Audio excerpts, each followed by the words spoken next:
Diana here with Coming to Me. Came on today, this evening. What time is it? It's not even 9 o'clock yet, but it's late.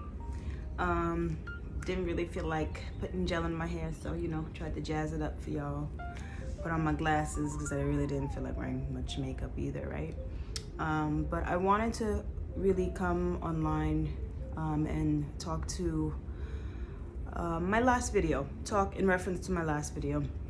Kind of like my new favorite term is fine-tuning, right? Fine-tuning of everything, because everything is so nuanced, and we can talk about one subject in such depth, right? But ultimately, the last video, if you didn't watch it, the last video was talking about self-forgiveness. And I wanted to and I did touch briefly on some self-compassion stuff, but I wanted to kind of go into a little bit more detail in reference to how important, like how self-compassion actually is a prerequisite to this state of self-forgiveness. Because if you can't, be kind to yourself, have empathy for yourself, really, you're not going to be able to forgive yourself or move past guilt enough, so much so that you can then forgive yourself. So I kind of wanted to, here I am using my little note cards because I kind of want to make sure I touch on everything. But really just talking about self-compassion first, right? Because by definition, self-compassion is empathy in your self-talk, in the things that you say to yourself, the things that you think about yourself, the things that you say to other people about yourself. Super important. Empathy and kindness towards yourself is a practice towards self-love, right? And because ultimately, I read this really awesome meme that said, every lesson is self-love. Like really, when you come down to it, it's really all lessons that we learn in life ultimately are lessons in self-love and how we walk in that, right? Ultimately, because that's what we gotta do. So empathy in our self-talk, and it's essential. It's essential because we'll never really truly develop the type of self-love that we need in order to be able to understand our own humanity, to be able to forgive other people because we have an understanding of their humanity, and just really ultimately being free. Because I think the ultimate goal of self-forgiveness, self-compassion, mercy on yourself, all of that is ultimately joy, right? Because when you're walking around with guilt and heaviness in your heart and beating yourself up and just saying awful things to yourself all the time, you never really truly experience joy. You never truly experience one of the manifestations of freedom, in my opinion, which is joy, or all the other wonderful things that we can experience through ultimately self-love, but compassion for the self and stuff like that. I think the way we talk to ourselves, like I mentioned in my previous video, like some of the things we apply this golden rule, to other people, treat people the way you want to be treated, but we got to kind of like reverse it, and talk to ourselves the way we would want other people to talk to us. Don't say things to yourself that you really wouldn't be saying to other people. I mean, I know some of us, we get to say some mean shit, but like in reality, when we're really kind of in this space of really truth and kindness and love, like we got to say nice things to ourselves. We have to be our number one teammate. We got to be our best friends, because we've been with ourselves from the beginning. We'll be with ourselves in the end, and we're the person that we spend the most time with. And so it's essential that we develop a relationship with the self that is unshakable. Myself, I'm going through, it's funny because I get these inspirations of talking about self-love and self-forgiveness and self-compassion and all this stuff, and I'm constantly presented with moments of how I can exhibit these things for myself. And it really is important to remember our own humanity. You know, I think for me, how I've managed to, or how I'm learning, I'm not managed because I go through my moments, but how I'm learning to have compassion for myself and learning how to ultimately forgive myself for things is just really realizing that I'm human and I'm innately whole, innately enough. I'm a creation of God's, and it's vital that I am a physical embodiment of all the things that I want to see in my reality, right? And that's kindness, that's love, and peace, joy, all the wonderful things that we can be granted, we can manifest, we can be, right? So I think part of also another thing I wanted to fine tune about the whole process of just getting into a place where we can forgive ourselves is really like acknowledging that shame and guilt are part of it, right? Because it is, you know, those emotions are essential, because without shame, without guilt, we really wouldn't be able to have the awareness brought to whatever it is that we need to improve upon or change or do better. You know, it's super important. We need to have, it's like an indicator. It's like a, you know, I've read multiple places, like our emotions are our GPS. They let us know when something is off, when something is wrong, when something is, you know, but the mastery is not staying in that state, not staying in that heavy vibration of guilt, of shame, of fear, and allowing it to just be an indication of where we need to improve when we feel that emotion, and then realizing that we are human and we have to have compassion for ourselves in that space, right? And it just helps us to just like better accept outcomes when we have an idea and where we know that, okay, fine, I feel ashamed about doing this or making this choice or having done this. And, you know, I can either sit in it and beat myself up about it and about the choice, and stay stuck in that state and be miserable and unhappy and absent of joy and peace and love. Or I can use this thing that God has given us, this feeling, as an indicator as, okay, this has brought awareness to this issue that I need to fix, that I need to rectify, or that I need to set a stronger boundary for, or I need to, whatever the issue might be. It's relative to the situation, and using that as an indication to be able to move forward, right? What do I need to do so I don't make this same choice, this decision again, so that I don't have to suffer the same so-called consequence, so I don't have to feel this it's the object of fear and shame and guilt is not to be in a state of perpetual fear, shame, guilt. And that's where people who have addictions, who have depression, who have other issues that we've experienced, is that we get stuck in this wheel of these feelings.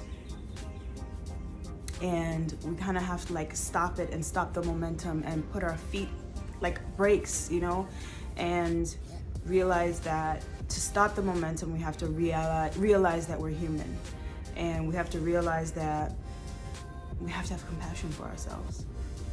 You know, everything is everything is a lesson, man. Everything is an opportunity for improvement, and we go through cycles, and lessons come up to us over and over until we've mastered them, until we have the actual awareness of it, and we have the strength to be able to resist whatever it might be that we faltered on, meaning maybe lowering a boundary or not saying no or not choosing ourselves first in a situation. Do you know what I mean? Because ultimately that's what I think is part of it also, is just our own integrity and choosing ourselves and forgiving ourselves. And it's essential. Like I said, I feel like sometimes I get rambly because my own mind is going and is thinking about all these things, and I I try to think about how they've applied, where and how they apply in my own life, right? And yeah, man, you have to have compassion for yourself. The object is not to be stuck in a constant state of wanting to beat yourself up. There's no freedom in that. You're a slave to that. You know what I mean? So, to continue, ultimately, choosing love means choosing yourself too.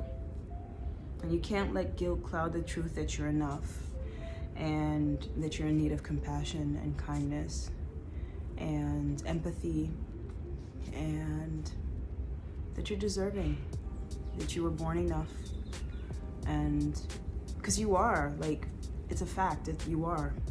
And really, this whole life journey is just trying to master yourself, master emotions, becoming more in tune with yourself, listening to those times when we get that GPS message of, boom, I feel this way, I feel that way, and trusting that what's for you is for you, you know, and that we don't have to lower or compromise our own integrity or compromise our boundaries for anybody, or for anything. So I know that things that have helped me fortify my own self-compassion, and ultimately, I guess, self-forgiveness is I'm blessed enough to be able to work in a field where I'm constantly giving back. Because honestly, like, as a nurse, I do a lot more than what would be I could be financially compensated for, you know. I'm oftentimes an ear, I'm oftentimes a cheerleader, an advocate, a comforter for people, and I'm someone that I truly understand that this is where I've been called. Like, I'm a healer, and if anybody knows me, there was a point when I first started this job, I was not satisfied, I was not content, I wasn't happy, and it really didn't have anything to do with the place I was, but I wanted to try to leave, and I just felt like God wanted me to be there. You know, I have things to do. There's purpose in my being there, and I think once I started to surrender to that, and acknowledge that that's true, I am supposed to be at my place of work, and I have greater things, I'm called to greater things. I stopped resisting it, and then also, I mean, my life also, in my own journey, has also demonstrated that I've resisted a lot of change. I've resisted a lot of change for a long time, but I've now surrendered to things a lot. I'm able to stop resistance a lot faster. When I notice it in myself, I'm able to slow it down and just accept and surrender that what is, and what's happening is supposed to be happening, and I accept it.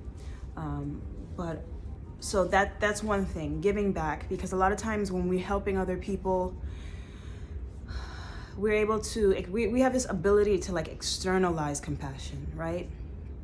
And if you can, in that time when you're able to find that you think you're being compassionate to other people, you think you're being empathetic, you know, you're being kind, you're, you know, helping someone, and kind of just put yourself in that place and say, well, what if I was able to do that for myself?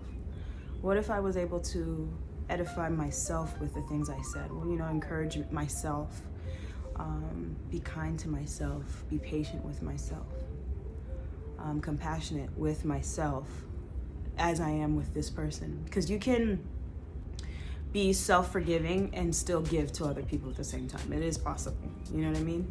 And then I think also just opening up and talking about situations where you have been condemning of yourself, where you've had guilt and shame.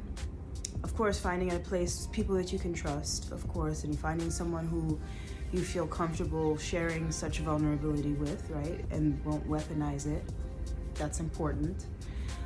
But then also, like, just really sharing your areas where you've had trouble forgiving yourself, where you've had guilt and shame, And I think questions also I wanted to add as well, that we should ask ourselves about why we have the guilt and shame. Like, who told us that we were supposed to be feel guilty, or we're supposed to feel ashamed of whatever it is that you feel guilty for, or you can't forgive yourself for, right? And why do you think that you're not deserving of compassion, of forgiveness, of empathy? Like, what makes whatever you've done so unforgivable? What makes what you've done so wrong that you're not deserving of some compassion and another chance, right? And just, why do we feel that it's justice when we continue to punish ourselves for the same trespass? Like, it's not fair. I don't know if I mentioned it in my other video, but I read in the Four Agreements that real justice is, in this judicial system that we live in this country, you try for one thing once, that's it. You can't go on trial for the same crime twice, right? So why do we do this to ourselves? Why do we beat ourselves up for the same thing over and over until we get into this cycle of guilt and shame and self-deprecation and like stuck? Why do we do this to ourselves? Why do we not feel that we're deserving of justice, deserving of compassion and forgiveness and freedom? You know,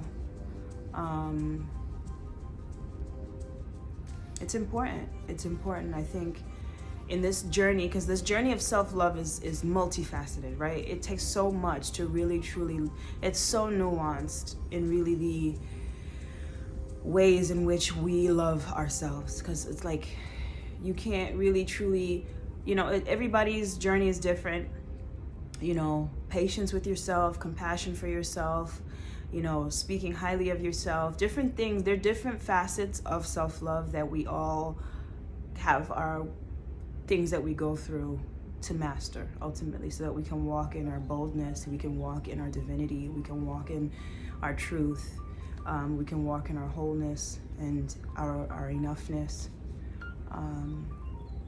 and walk in our and what God has called us to do and be.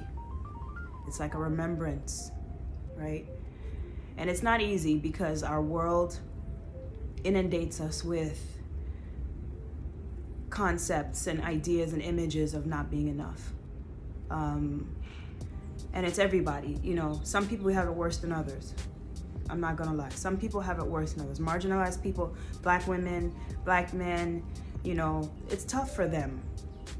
It's tough for minorities. It's tough for people who have been so systematically told they're not enough in so many ways, to really truly walk in that truth that you are divinely, innately perfect in God, period. But yeah, I mean, I don't want to go over my time, but listen guys, it's really so nuanced, and it's important that we remember that it's very nuanced, and it's something that it's like a work that we got to do. It starts with compassion for yourself. Remember that you're human, and empathy and speaking kindly to yourself. And remember, I've spoken about the power of the word, just the power of your word, your tongue, your thoughts, just on a metaphysical level, are so powerful and so important that you speak life into yourself. And I'm able to be aware of when I'm kind of feeling heavy vibrationally, I feel heavier, I don't speak nicely. I don't say nice things out loud. You know, I curse more, even though I do have a potty mouth that I'm working on, but you know, I just feel it. But I can say though, and I'm proud of myself and my accomplishment, that I'm getting better at slowing that momentum down. At the moment, I'm able to say, wow, Diana, you really are not feeling well, because look at what you just said. Look what you just, you know?